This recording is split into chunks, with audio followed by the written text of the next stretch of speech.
Looking back into the Commodore 64's library reveals many games. More games than any other computer or system ever made. And with that, too many great titles got lost in the shuffle. This series is dedicated to highlighting these forgotten gems. Welcome to Commodore 64 Deep Cuts. So, in this 6th episode, we're going to have a look at 2 science fiction themed games with 4.7 by Datasoft and Deceptor by Artec.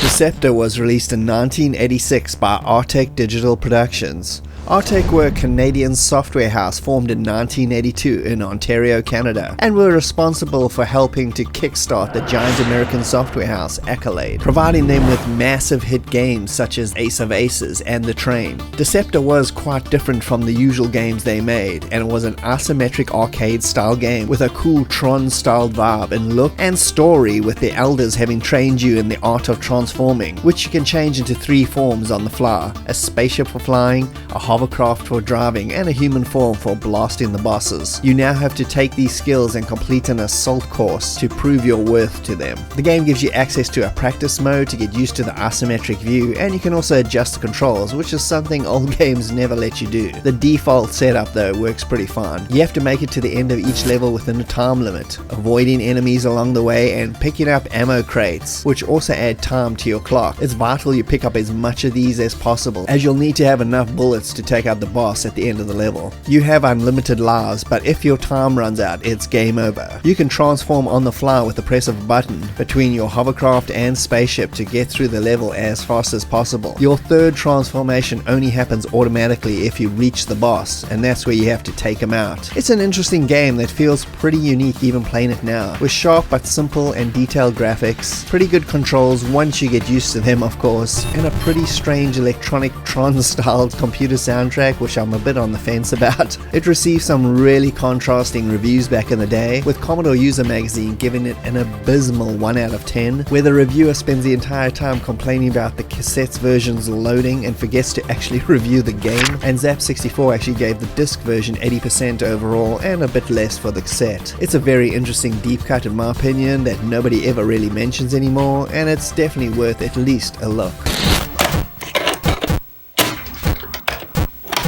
4.7 was released in 1987 by Datasoft, the guys that gave us Bruce Lee and Zorro. It was a top-down gauntlet-style shooter with a large dose of strategy. You have to take your team of 7 unique soldiers down to the planet Karis to rescue a bunch of humans captured by an alien force and destroy them. It's basically the 1986 movie Aliens. The gameplay at first feels like Space Gauntlet, but after a few minutes you'll realize there's a lot more to this game than you first thought. First up, you got 7 members of your team that can be switched to on the fly at any time by transporting them in. Each character has a unique skill set and agility. For example, one character can weld, so you can fix holes, which gets you to different rooms or areas of the base. Another character can operate BUs or battle units, which are like mechs that make you invincible for a short amount of time as you rampage through a bunch of aliens. Weapons come in all shapes and sizes, from grenades, machine guns and flamethrowers, and all need to be resupplied. There are multiple levels to this facility where you have to rescue all the humans.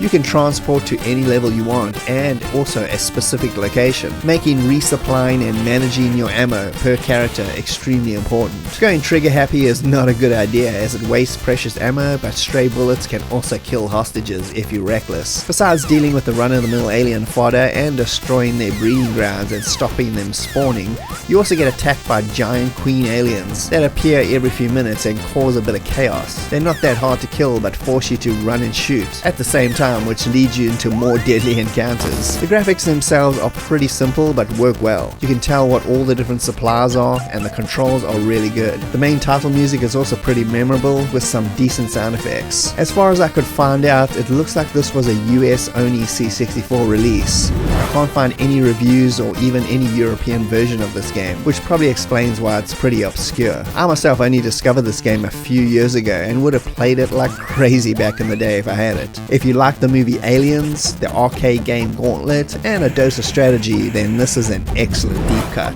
to get into.